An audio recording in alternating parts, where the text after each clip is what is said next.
Small story. In one Vedanta bookshop, one volunteer was standing and explaining the books to the customers, other devotees who come there to buy books. One devotee went there and asked, there was a Sankara Bhashya and Ramanuja Bhashya, two books, Shankara's commentary on Brahma Sutra, Ramanuja's commentary on Brahma Sutra. These two books are created enough trouble in India. Not only these two books, of course, they have done a great service. But for these two books, the spirituality wouldn't have been alive in India. The same way, the equal amount of problems also they created. They did a big service and they created enough trouble, problems also. Anyhow, the volunteer, the customer who went to buy the books, he asked, "Sir, what is the difference between these two books? Because both are written Brahma Sutra." Volunteer said, "Oh, 45 rupees. The whole problem is just 45 rupees worth, nothing else." When you start the truth, it is not even 45 rupees worth. Anyhow, here Shiva is not bothered about the differences. He is straight away giving jumping pad for every being to take the quantum jump into consciousness. That is why I tell you, I think he knows about human beings. That is why what all problems can come, not only he has predicted the problems, he has given solutions also. All other prophets, all other prophecies, they only predicted problems, whether it is Nostradamus or any other. They only predicted problems. Shiva is the one and only master. Not only he predicted the problem, he gave the solution also. He gave the technology also to experience it. Let's enter into the sutra. With utmost devotion, center on the two junctions of breath. Know the knower.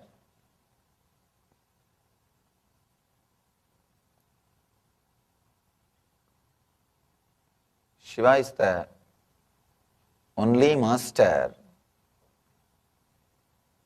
Not only gives respect to devotion, is such a great master, the devotion towards him, he turns it to a devotion towards yourself.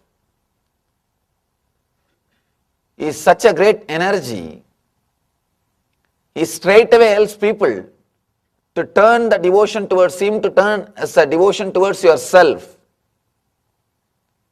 That is why Shiva Bhakti, the devotion towards Shiva is very easy, and it is more oriented towards a spiritual experience and meditation.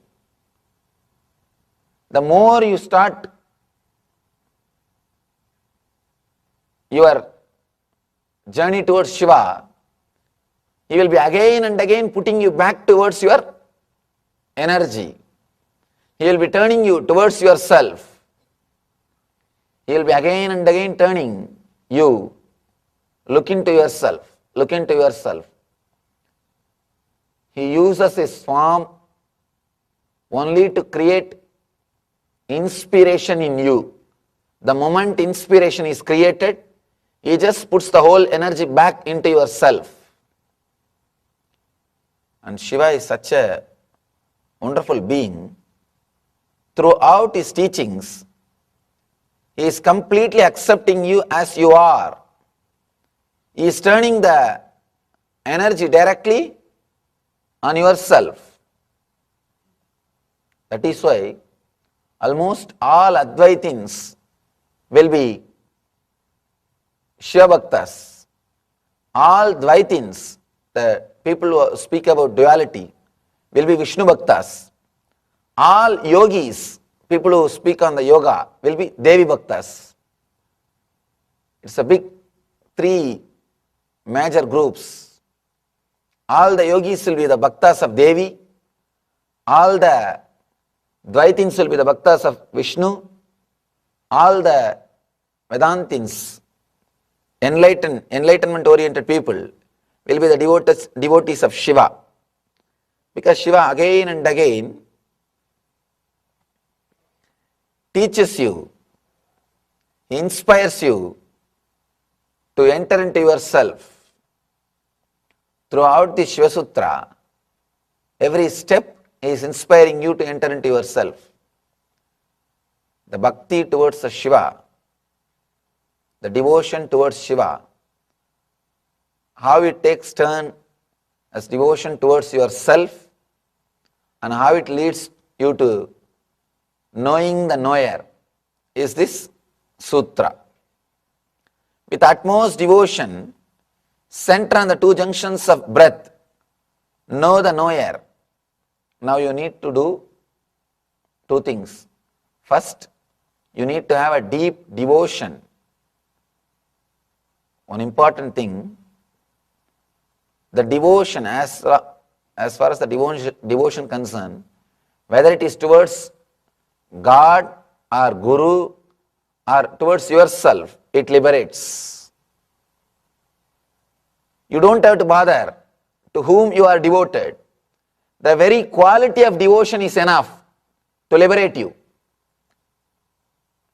People come and ask me again and again, Swamiji, there are so many gods. So many God problems also solved practically now. The real problem in the modern day is so many gurus. So many gurus. What to do, Swamiji? How to choose?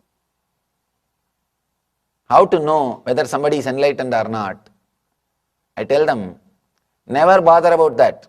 There is no scale to measure whether somebody is enlightened or not. Because only an enlightened person can recognize another unenlightened being. Whatever scale you may have, it can't be foolproof or completely truthful. Only one way you have. If you feel connected to Him, if you feel really your heart is vibrating with Him, if you feel that you are in tune with Him, then even if He is not enlightened, don't bother, just go behind Him. Even if He is not enlightened, you will become enlightened. Be very clear. Even if He is not enlightened, you will become enlightened.